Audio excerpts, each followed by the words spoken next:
How things change in 24 hours. Yesterday, the protesters were on a rampage. Now the army is. Rawalpindi seems to be in no mood to tolerate the unrest. They've arrested PTI leaders. They've also deployed troops across cities. The question is, what is their game plan? Will they directly seize power or continue to act behind the scenes? Acting behind the scenes has one advantage. The army could escape some of the blame. Prime Minister Shehbaz Sharif promised a quote-unquote iron hand response yesterday. His speech, but the army's words. So the idea is to pin the blame on the civilian government, use Sharif as a front to crack down. And what does Sharif get in return? Probably continued support from the army. It's a good plan. Just one problem though. The Pakistani people will see right through it. They know where the blame lies in their country, not Islamabad, but in Rawalpindi. Which is why many military buildings have been targeted. So the scapegoat tactic may not really work. Having said that, let me spell out the ideal scenario for the Pakistani army, how it would like things to play out. The crackdown sends protesters back to their homes. Things settle over the weekend. Imran Khan gets convicted in one of the 100-plus cases against him. He's unable to contest elections, so the army either waits till August or calls for early elections. No surprises, the Sharif government gets another term. This is a perfect scenario for the Pakistani army. Of course, Imran Khan has another theory. He says he will be slow poisoned in custody. That's certainly not beyond the Pakistani army. But if his arrest resulted in these scenes, what will his custodial death trigger? So logically, killing Imran Khan would not make sense. But one thing can still spoil the army's party, and that's the people of Pakistan. If the protests continue to spiral, the army's options will be limited. They could be forced to take a more direct role in governance. I don't want to use the C word yet, but even a coup cannot be ruled out right now. Talk about an irony. The people may finally hold the key to Pakistan's future, not through elections, but through street protests. How did things reach such a point, though? How did Imran Khan become so popular? Remember, he was called the selected prime minister. He was handpicked by former military chief Qamar Javed Bajwa to become the prime minister. At least sit in the prime minister's chair. He was picked for that. In return, Imran Khan granted Bajwa another term as army chief. But around 2021, the relationship turned sour. Imran Khan tried to interfere in the army's affairs. He tried to withhold Rawalpindi's pick for ISI chief, and that was the beginning of the end. The army withdrew its support, ousted Imran Khan, and propped up Shehbaz Sharif as prime minister. That should have been the end of it. But Imran Khan had other plans. He mobilized his supporters against the establishment, even called Bajwa a traitor. It was unprecedented in Pakistani politics, a former prime minister taking on the military. So where did Imran Khan get that confidence? Well, from the people. Suddenly, Im the Dim became Im the Popular. His rallies were attended by thousands of people. At one point, he even played videos of India's Foreign Minister S. Jaishankar. That showed a sense of confidence, a sense of complete control over his support base. How did he achieve that? Well, we can think of 4 reasons. Number one, Imran Khan is not your normal politician. He's also Pakistan's greatest sporting idol, the man who won them the Cricket World Cup. So Imran Khan was already a household name in Pakistan. Number two, the PTI isn't like any other political party in Pakistan. It's not dynastic, it's not feudal, it's based on cult of personality. And across the world, such leaders are doing well. Number three, Pakistan's economic condition. The growing middle class is disenchanted with the ruling elite. The politicians are seen as corrupt, the army is seen as power hungry. And that's where Imran Khan is seen as different. An outsider who can break the system. In reality, he too is responsible for the economic mess of Pakistan, but his supporters don't seem to remember that. And finally, reason number 4, his anti-America rant. It may sound hysterical, but there's logic to it.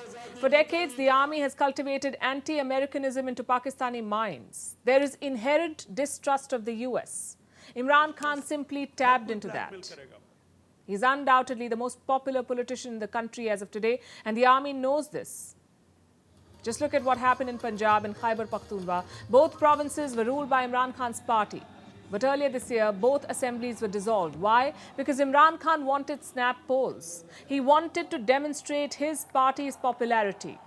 That's when the Election Commission played spoilsport. They tried to delay the voting till October, basically tried to buy some time for the army. Once again, it was the judiciary that rescued Imran Khan. The Supreme Court of Pakistan ordered elections on the 14th of May, this weekend. Will that happen? Well, that depends on whether the army wants it to. The public sentiment is firmly anti-establishment. A free and fair election now would be a landslide win for Imran Khan's party. So Rawalpindi has two options: end this charade of democracy and take power, or rig the provincial election. As for Imran Khan, they can always fight another day. There are 100 plus cases against him. It's only a question of which one to convict him on. Do you remember Liz Truss?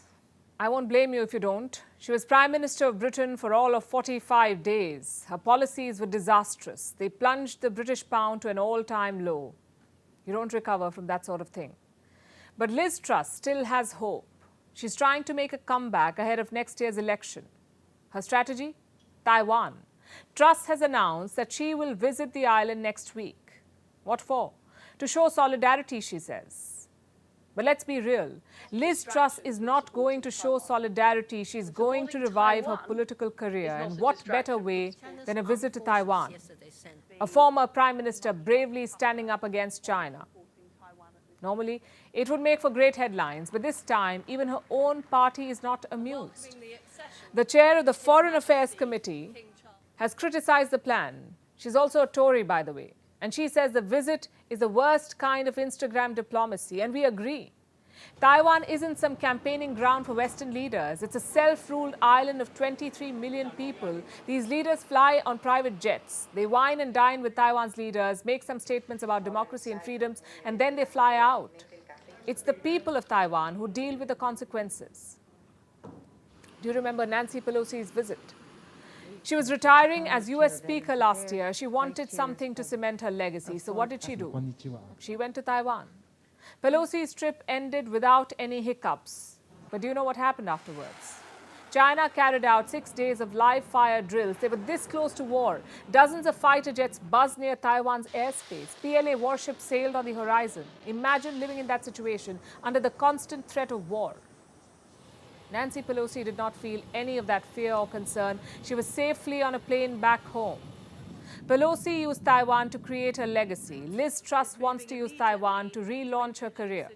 It's selfish and dangerous politics. Does that mean no Western leader should visit Taiwan?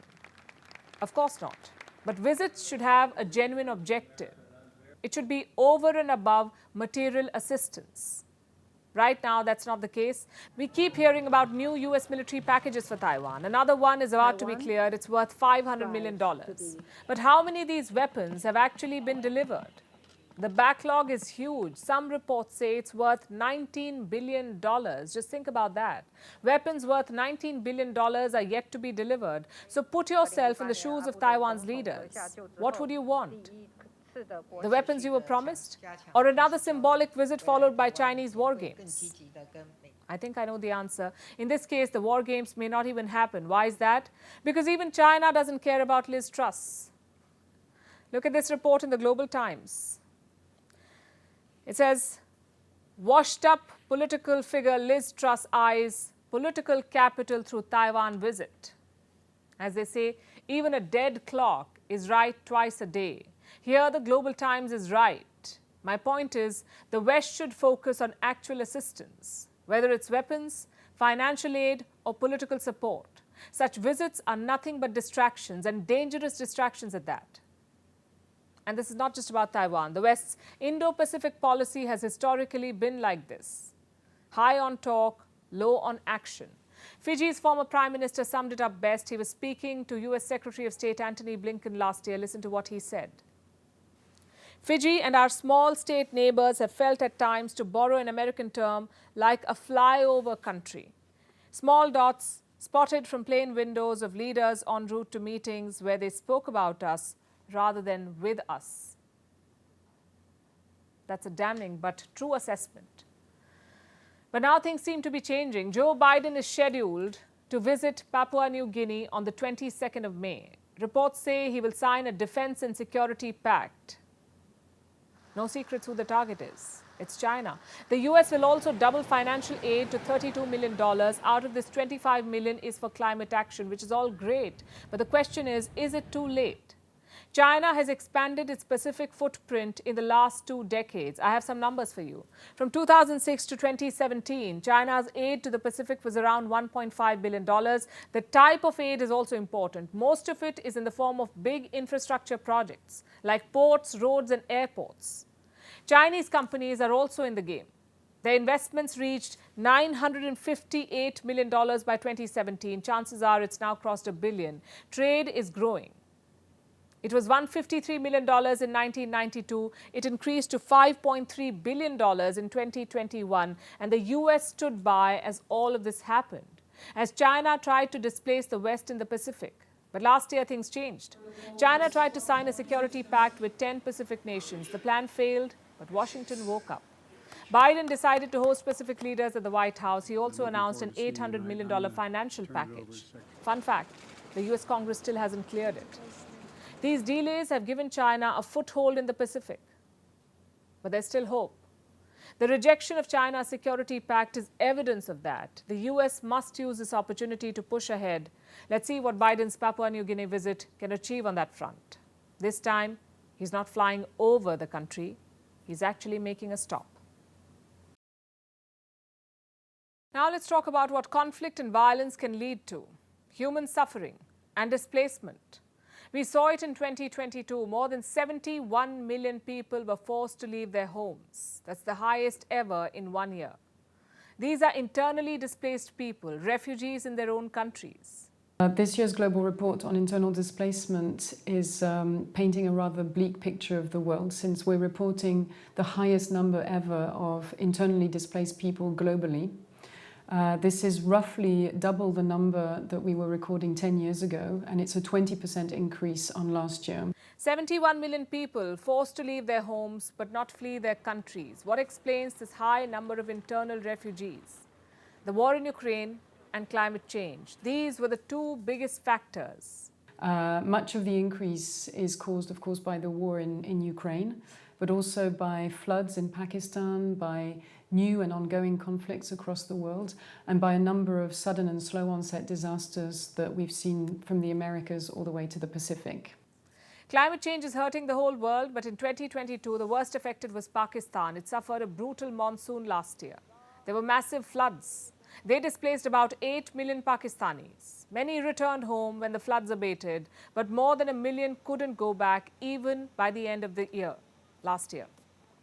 And this is a conservative estimate. It's extremely difficult to collect information about internally displaced people. So this report does not show the full picture. It talks about displacements due to conflict. That's where Ukraine tops the list. Over the last year, almost 17 million Ukrainians had to leave their homes. As the war spread from one city to another, people moved to relatively safer zones. Russia's initial offensive was rebuffed in Kiev. Fighting in the capital ended by April 2022. So people could return home here. But that's not the case in cities like Bakhmut. It's been the worst and the longest battle in this war. It has seen near constant warfare. The city is in ruins, and the people of Bakhmut don't have a home to return to. At the end of 2022, about 6 million people remain displaced in Ukraine, the second highest in the world after Syria. This is the list of 10 countries with the most internal refugees due to conflict. Most of them feature regularly in this list, like Afghanistan. Last year, more than 32,000 people were displaced due to violence in Afghanistan. More than 4 million Afghans displaced earlier have not been able to return home. And it's not just conflict that is plaguing this country, it's climate change too. Multiple natural disasters struck Afghanistan last year. There were heavy floods in May, an earthquake in June. Almost 250,000 Afghans were displaced. More than 2 million cannot go home due to climate disasters. The total number of Afghans who become refugees in their own country is 6.5 million. And this does not include the people who fled the Taliban regime, who've left Afghanistan. Across the border in Pakistan, things are hardly better. Like I said, 8 million people were displaced due to the monsoon last year. Agricultural land was submerged, cities were inundated, people survived in makeshift camps, waiting for the waters to recede. Disease and hunger crippled the population. Pakistan is still reeling under the economic impact of the floods, and now it's setting itself on fire over politics. Conflict in Pakistan is not ending anytime soon, and climate change is far from being reversed. So this year is not expected to be better. It's a grim situation, the world over, in fact. People, often the most poor and marginalized, are being forced from their homes. This year's conflict in Sudan is sure to drive up the numbers further. There's not much we can do except hope that conflicts end and climate action becomes more urgent. Until that happens, the refugee numbers will keep rising. And it won't just be a humanitarian problem anymore. It will be an economic, political, and social problem. And as of today, world leaders aren't even talking about addressing it. The French say we must suffer if we are to be beautiful. The question is, to what extent? How much should you suffer? Especially if the suffering extends to something as basic as nails. That's right. The beauty of nails is a prized asset. It's also a global industry, an industry worth about $13 billion. It sells pretty nails with an unspoken undertone of dangerous diseases. Now a woman is speaking up. Lifelong use of manicures has given her an allergy. Her nails have become inflamed, they're peeling off, her fingers have turned purple. She can barely use her hands anymore. But she isn't the only one. Health experts say manicures and gel nail paints can cause cancer, DNA damage, and severe rashes. It sounds horrifying. But if pretty nails have such ugly consequences, then why is the world still such a fan? Here's a report. They say beauty is pain. But just how much? Ask Lisa Dewey. She's a 36-year-old British woman. She used to be a fan of gel nails. You know, the artificial nail enhancements done in place of natural nails. They give nails a glossy look. But more than that, they've given Dewey a terrible allergy. Her nails have become inflamed. They're peeling off from the nail bed. Skin is tearing away from her fingers, which, by the way, have turned purple. She's unable to do basic things like wash her daughter's hair. She's in a lot of pain. But she's not the only one. Many women share her pain. Some of them now have cancer. Yes, manicures have given women skin cancer on their hands. It's because of the nail dryers used in salons. They emit ultraviolet light. It speeds up the process of drying the paint and gel on nails, but also speeds up the risks of skin damage, which can increase in as few as 8 visits to the manicurist. But the risk of getting skin cancer is relatively rare. The chances of developing skin allergies are way more common. They include nails loosening or even falling off, and severe rashes on the face, neck, and chest. This is all a result of dangerous chemicals in the nail products. They seep into the skin and cause allergies. Sounds scary, right? Maybe even reason enough to reduce trips to the nail salon? But this problem doesn't just stop with the customers. Manicures are even more brutal to the manicurists. Perfect nails are poisoning salon workers. Manicurists handle the chemicals of nail products and breathe their fumes. They do so day after day and develop fatal health problems like cancer, abnormal fetal development, miscarriages, and breathing problems. But none of these risks are new. People have known about them for years now. Yet nail salons rarely have a dearth of customers. So you may be wondering, why don't women just stop getting manicures? Doesn't good health trump pretty nails? That's a fair question.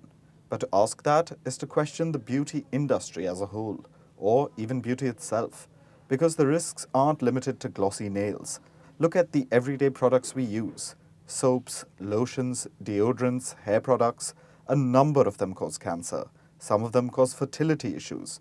Or look at cosmetic plastic surgery. It can cause blood clots, nerve damage, and even death. Yet, time and again, we use what the beauty industry gives us. We hold ourselves to its unrealistic standards. We give it our money and health.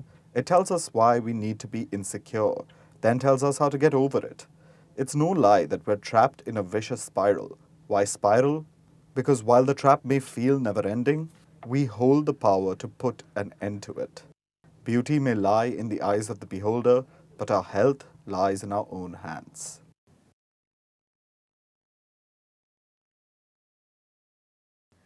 Now let's turn our attention to space. Scientists are baffled by a mysterious celestial object, an ultra-luminous X-ray source.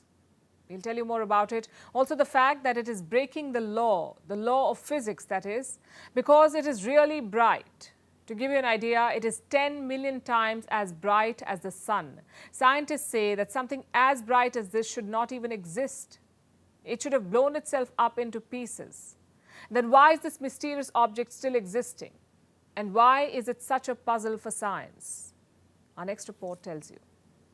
There is a mysterious object in space, and scientists are scrambling to learn more about it. It's called an ultraluminous X-ray source, or ULX in short.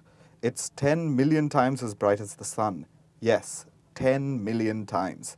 And it's very difficult to figure out, mainly because it's a lawbreaker in the world of physics. And according to scientists, its existence is impossible. To understand why, let's talk about a concept in astronomy, the Eddington limit. It's a rule in astrophysics, which is a branch of astronomy. The law talks about the brightness of objects. It determines how bright something of a given size can be, and it puts a limit on this brightness. It says that an object can only be so bright before it breaks apart. But a new study is out. It's based on a ULX ultraluminous X-ray source. The object is 12 million light years away from us, and it's 10 million times as bright as the sun. This is baffling scientists because it exceeds the Eddington limit by hundreds. How can an object like this exist? And why hasn't it exploded yet? Scientists are now trying to understand the object, and they're coming up with different theories. At first, they thought it was just an optical illusion. They believed they saw something that doesn't exist. But that wasn't true. Later, they thought the object was a black hole, but that was wrong as well. Now scientists have reached a new conclusion. They believe it holds more weight. They say ULX is a neuron star. In other words, leftover bits of stars like our sun. And it's quite strong, or in terms of astronomy, quite dense, because of its intense gravity, which is 100 trillion times stronger than that of Earth. This means a ULX can pull something with much more force than the Earth can towards it. And that pull has a lot to do with the brightness of a ULX. Whenever it pulls any material onto its surface, there is an explosive effect. Sounds complicated, and it is. But imagine something as small and light as a marshmallow. Even if that were dropped on the surface of a ULX, there would be a huge explosion. How huge? Worth the energy of 1,000 hydrogen bombs. And what's the secret behind this energy? No, not a health drink, but food. And lots of it. Any material hitting the surface of a ULX is consumed by the star. Do you know how much material the ULX consumes? 1.5 Earth's worth of material each year. And it's enough to produce this off-the-charts energy.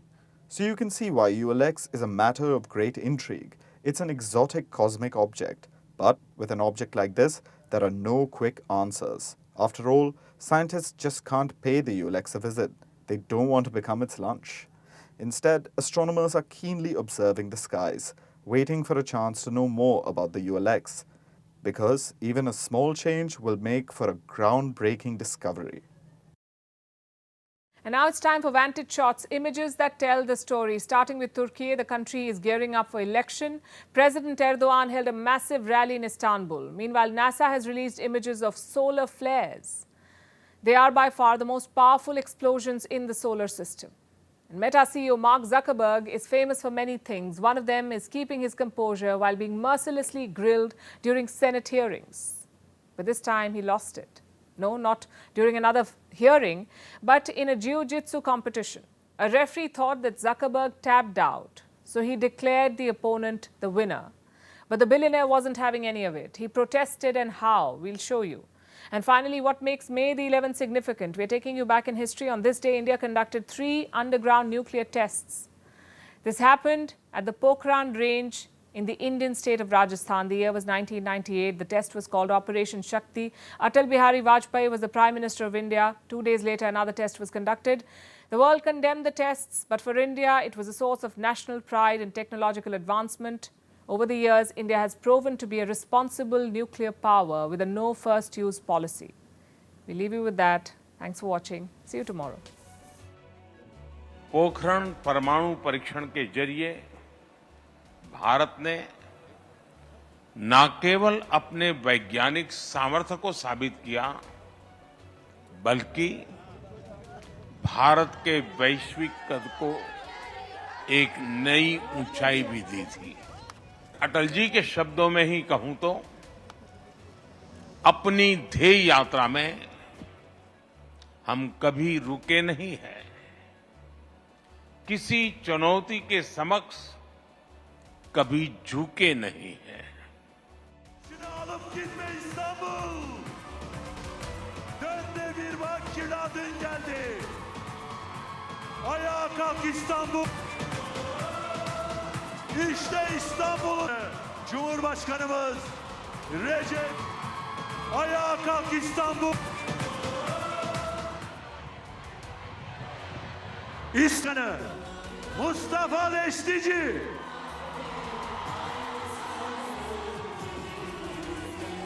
Vatanına, milletine, bayrağına...